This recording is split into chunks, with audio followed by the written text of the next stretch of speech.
and special events.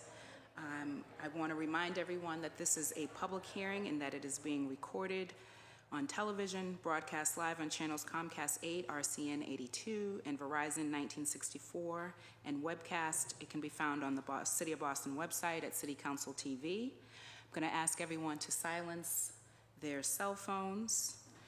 If anyone wishes to testify at this hearing, they may do so by signing up here.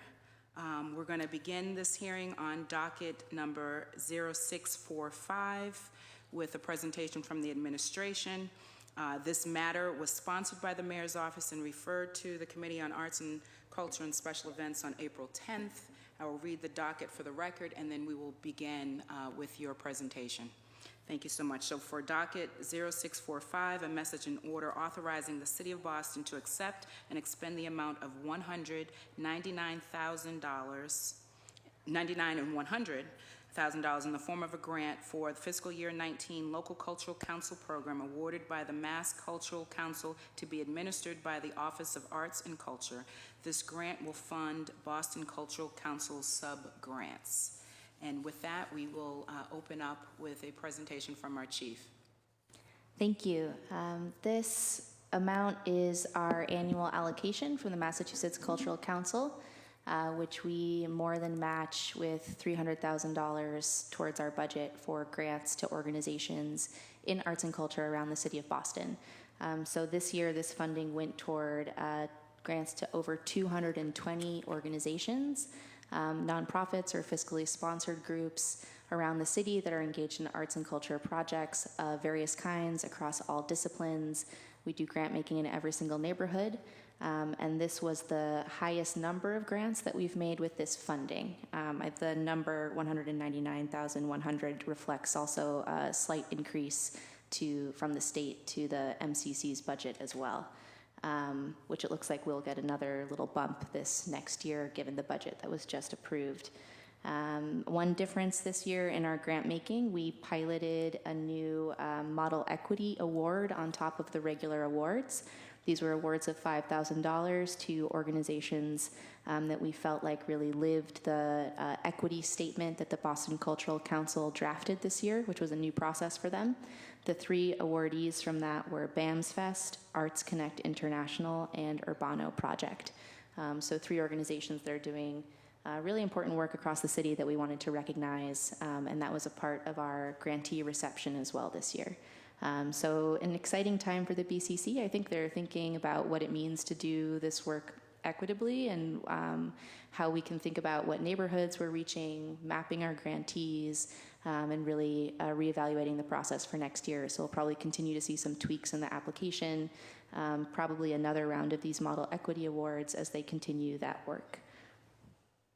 Wonderful. Any other thoughts from members of your team? No. Can we talk a little bit more about the equity? So you mentioned three awardees, BAMFest, who are the other two? Arts Connect International and Urbano Project. This was the first time? This was the first time. So the Cultural Council drafted an equity statement. They did a lot of work looking at what the NEA has written, looking at what AFTA, Americans for the Arts, has in terms of definitions around equity and grant making. Grant Makers in the Arts as well as a national organization that has a lot to say about how to do equity and philanthropy. And based on some of that research, they put together a working equity statement, which is available on the website.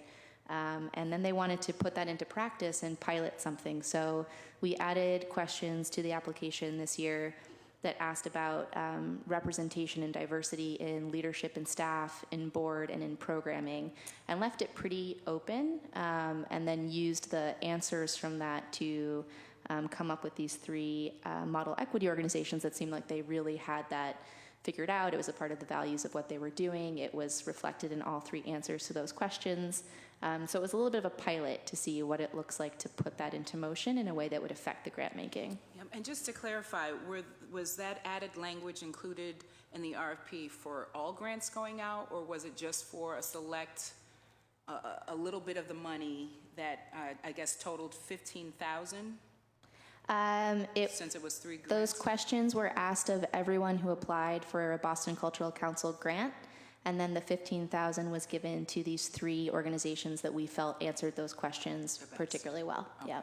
Wonderful, wonderful. How do we scale that up? How do we ensure that for any grant that is coming through the city of Boston, going out to artists or going out to organizations, neighborhoods, et cetera, that we are leading with equity? Yeah, I think it's a great question we're thinking about for all of our grants right now. I mean, one thing that we do is we map everything, and we think a lot about geography as a way to understand what our reach is. That's kind of limited in some ways, but it's one way for us to think about it. And we've actually made some strides in the Opportunity Fund, which is for individual artists, and open year-round. We actually stated in that for the first time last year some target communities. So looking at which areas were underrepresented in terms of grant making by population density and looking at each neighborhood, we identified a few neighborhoods that we really wanted to focus on, and we actually increased the number of applications from those neighborhoods. Which neighborhoods were those? They were East Boston, Mattapan, I want to say Dorchester, and Fenway, actually. And so from those communities, we listed those as priority areas and just did a little bit more marketing work around that, and it was actually pretty successful. So that's just one example. Another change that the BCC is working on right now is thinking about focusing on small organizations explicitly.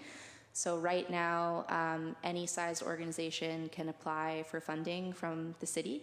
And one example of how to have more of an equity focus is actually just to focus on smaller organizations. So looking at the whole landscape of who's funded and how much of the funding goes to the few very large organizations, should the city's role actually be just focusing on small kind of cultural anchors in neighborhoods? And what does that look like? So that's an active conversation right now as well. Wonderful.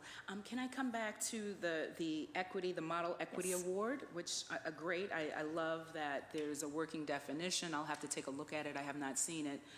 And that language has been incorporated into the RFP. I think that's exactly the right thing to be doing when you want to be intentional around equity, to put it out there and say, here's what we're looking for. I just want to be clear in my understanding, we're talking about 220 organizations spending close to $200,000. It's actually, it's the 199 plus the 300 from the city, so it's about $500,000. Okay, so $500,000, so more than 200,000, $500,000.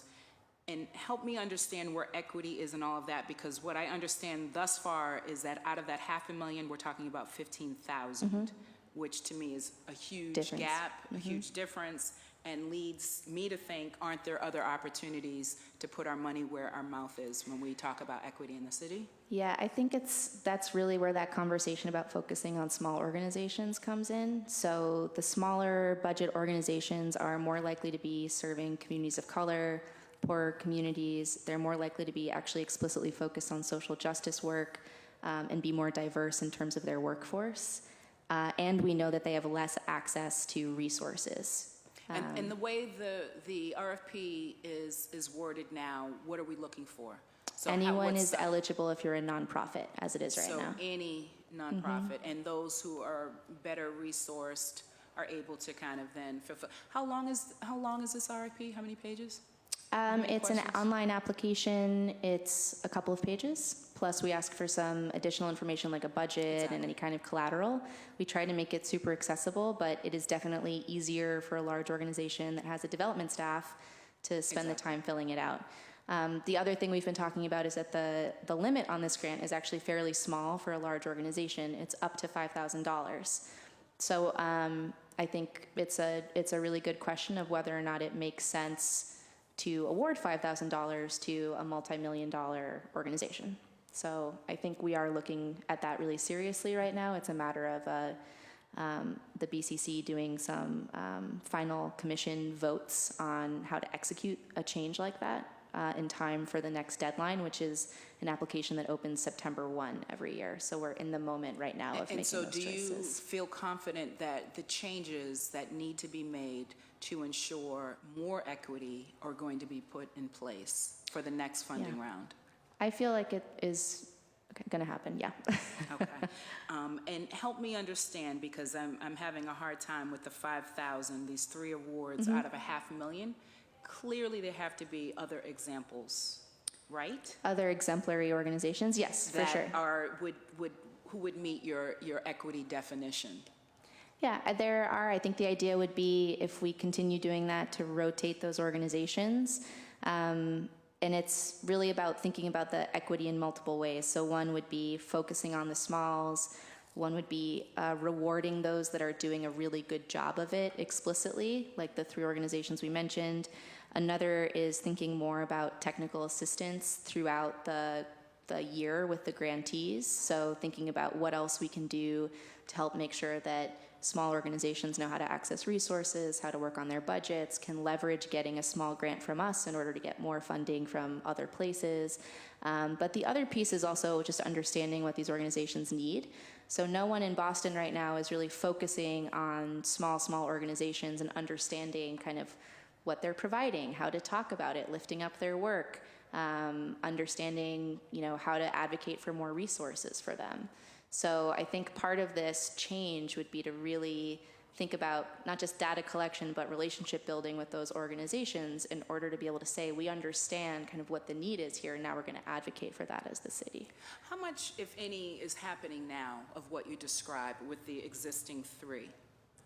In terms of the follow-up, the TA, the understanding how it all works, here are other opportunities. How much is there an intentional focus on these 3 and helping them kind of leverage that $5,000 grant into new or different opportunities? Yep, we've done the most work with BAMS Fest. They also received a project partnership grant from us, which is explicitly about funding recurring events or projects that provide opportunities for artists who are underrepresented. And that has been a really interesting learning experience of just working with the director of BAMS Fest on what else can the city do, how can we leverage city partnerships, are there other kind of networking opportunities or funding opportunities that we can help with, are there any barriers that are city processes that we can help remove. And so that's probably where we've done the most of that work, but we're actually going to invite those 3 organizations into a conversation about the Model Equity Award and about equity in the BCC grant-making process. So we'd love to have them as thought partners in how can other organizations learn from what they're doing, how can we keep telling their story. Which I think is great and wonderful for them to kind of tell their story, but also for the city to learn. I just, obviously you'll be mindful that you may be dealing with folks with limited capacity to kind of take the show on the road to help other people do what what we should know to do already. I think we should be learning from them, but I just want us to be mindful that if we are talking about some of the smaller organizations and they have less capacity to kind of take the show on the road and explain to those of us in a position to support them, to kind of just do that dog and pony show all throughout the city. So we just need to be mindful. Of the 220 organizations, how many would meet your definition around equity in terms of staff and board makeup? I don't have that number off the top of my head, but we'd be happy to share that information with you. We can follow up on that. Wonderful. And what is your timeline if September 1, I think you said, was the next cycle? So when do we need to kind of get that information out to folks? Do they know that this is an opportunity available to them? Whether or not you're really looking for more equity applicants, how do we kind of share that out? We just had a cultural council meeting last night and are finalizing some language around that, around the communications aspect. So once that's finalized in the next week, we're going to start getting the word out about it. So anything that we can do to help spread that is great. Yep, anything that I can do to help spread that, I'm happy to do. Thank you. So I'll tell you what I'm interested in moving forward. One, I would be interested in the 220 organizations understanding their size in terms of staff and in terms of dollars to kind of get a sense of who's big and who's small, as well as their makeup around staffing and board, demographic makeup. And what other lessons we can glean from the 3 without overtaxing them. I think would certainly be helpful, but I'd love to kind of understand of the 220 organizations where else we may see diversity besides the 3 who got the Model Equity Award. because I'm hoping that it's more than just the three that you've named. Yeah, I know you highlight them because they were good examples, but I'm hoping that in that $500,000 that there is much more diversity there than what I'm hearing at this hearing. So could you get that follow-up to me in terms of the breakdown? That would be helpful. And then anything that I can do as chair of the committee. Thank you. Yes, anything that I can do to help promote these grantees, I think, is important. Tell me about the Mass Cultural Council and the diversity of this board. Of the Mass Cultural Council? Mm-hmm. I can't speak to the diversity of the State Council. What about on the city? The City Council is, like the other commissions, each district is represented. It is a mix of people with different backgrounds related to art, some more in event production. We could get you numbers on the diversity. That would be helpful. And in terms of, I think this is my last question, printed materials and how we tell the story of Boston and the opportunity as an artist. You know, maybe I live in another city and I'm thinking about relocating to Boston. What opportunities are available to me as an artist? Mm-hmm. Maybe I'm just a resident who lives somewhere else and I'm relocating because of a job. So how we communicate out about this is who we are as a city. I'm interested in understanding whether it's websites or brochures, what they actually look like and how they communicate out to folks. Yeah, interestingly, for artists specifically, we're going to be putting aside some funding for a communications campaign this year that talks about how we've supported individual artists across our programs and who they are and kind of telling their story.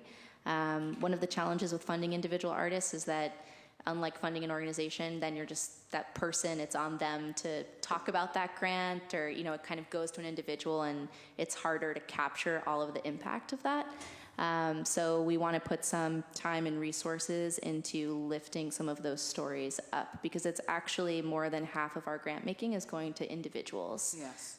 So we really want to help tell that story. And I think how we tell the story is important, how we really showcase who we are as a city is important, and how we lift up some of the non-traditional artists. People who do a lot of public art, whether we're talking about murals or graffiti, people who are in that space. I'd love for there to be opportunities for them to be recognized and to take advantage of the resources that this city has to offer. I want to acknowledge that we've been joined by my colleague, Councilor Anissa Sabi-George. Did you have any questions? Thank you, Chair. No, where I came in late, I'll just review the tape, and if I do, I'll follow up. Thank you. Wonderful. Any last comments or closing statements? Oh, I think we have some follow-ups here that we'd be happy to share with you, and maybe even walk through some of what we learned from asking those equity questions on the application, because it was revealing as to who could even report numbers on some of those things, or, you know, specific initiatives. So I think there's a lot to learn there. Wonderful. I'd love to follow up with you. So thank you so much. If there are no other comments or questions or public testimony, we will adjourn this hearing on docket 0645. All in favor? Wonderful. Thank you so much. Thank you.